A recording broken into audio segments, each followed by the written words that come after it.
사도행전에 나타나는 이 내용을 여러분들이 잘 이해를 하셔야 돼요.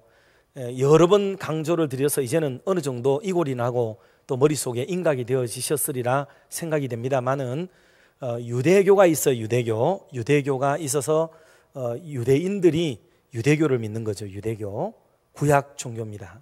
그런데 유대인 중에서 기독교를 믿는 유대인들이 일어나게 되죠.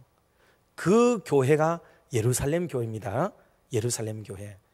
그러니 유대교가 가지고 있는 전통과 1300년 이상 동안 내려오던 관습, 습관, 할례 이런 모든 문제들을 그대로 기독교회가 되어서도 이어받으려고 하는 색깔을 가지고 있다 그 말입니다. 그러면 기독교회의 모습은 어디로 오느냐 하면 이방인 교회로 옵니다. 이방인 교회. 진짜 온전한 기독교회는 어디에서 오느냐 하면 이방인 교회. 안디옥 교회가 중요하다고 그랬죠. 안디옥 교회, 비시디아 안디옥 교회, 이 교회들은 우리 개혁교회 신학에서 또 기독교로서 얼마나 중요한 교회인지 알 수가 없어요. 이걸 우리가 잘 이해를 하고 뼈를 알고 우리의 적통이 어딘지를 정확하게 인식을 바로 해야만 되는 겁니다.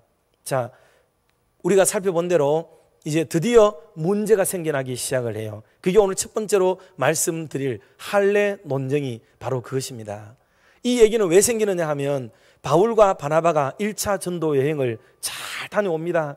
길리기아, 갈라디아 그 지역으로 쭉 다녀오면서 얼마나 확실한 성과를 거둬내는지를 몰라요. 수많은 이방인들이 하나님 앞으로 나오는 거죠. 여러분, 안디옥 교회는 이방인에 의해서 이방인을 위한 교회로 우뚝 섰던 게 안디옥 교회라고 그랬지요. 예루살렘 교회와는 완전히 정반대의 색깔을 가지고 있는 교회입니다. 그러니 우리가 유대인인 것처럼 착각하지 마세요. 여러분, 우리는 이방인들입니다. 이방인들. 이걸 잊어버린 채 성경을 오래 읽고 공부하다가 보면은 마치 내가 막 유대인이 된 것처럼 생각을 한다니까요.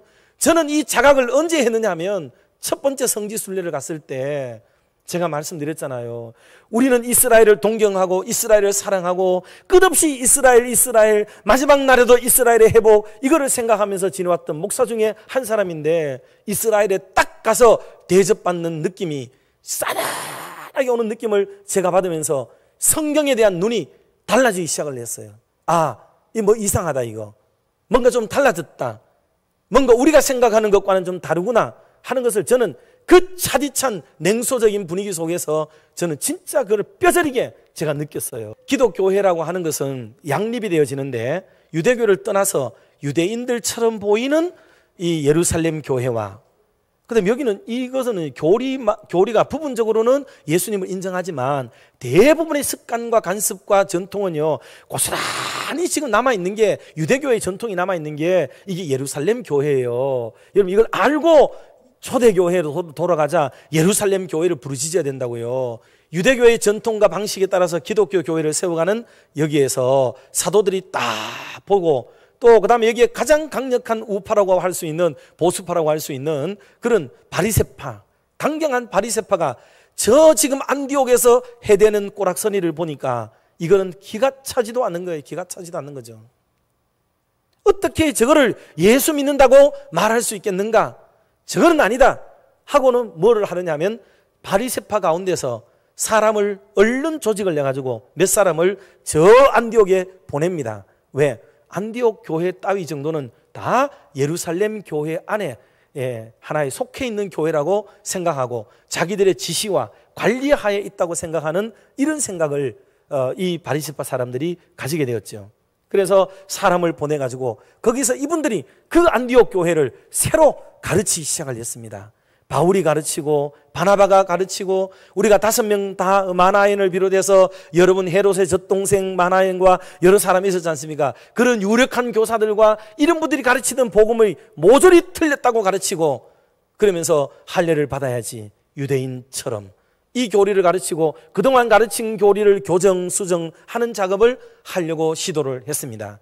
그래서 그들이 안디옥에 도착해서 안디옥 교회는 엉망진창이 된 거예요. 혼란이 왔습니다. 그동안에 감사하고 우리 같은 이방인들도 구원을 받다니 우리같이 이런 개차반의 삶을 살던 사람에게도 새 소망을 갖는다니 너무나도 기뻐하고 즐거워하고 행복해 했었는데 다시 예루살렘에서 온 사람들에 의해서 청천벽력 같은 소리를 듣게 되어지고 우리는 결국 유대인들이 되어야 되는가 보구나 하는 생각에 도달하게 되면서 안디옥 교회는 혼란에 휩쓸리게 되었다 그 말이에요. 두 번째로 우리가 생각할 것은 바나바와 바울은 당연히 이 일에 반대하죠.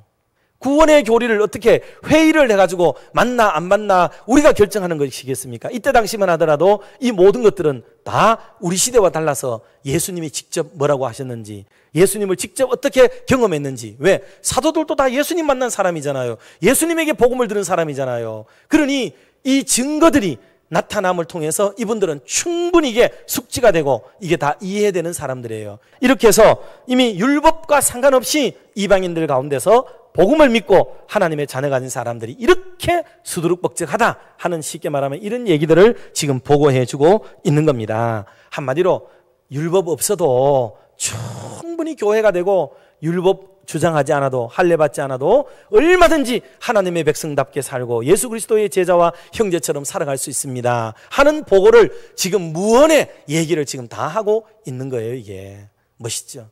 이때쯤 되니까 세 번째로 베드로가 떡 나타납니다.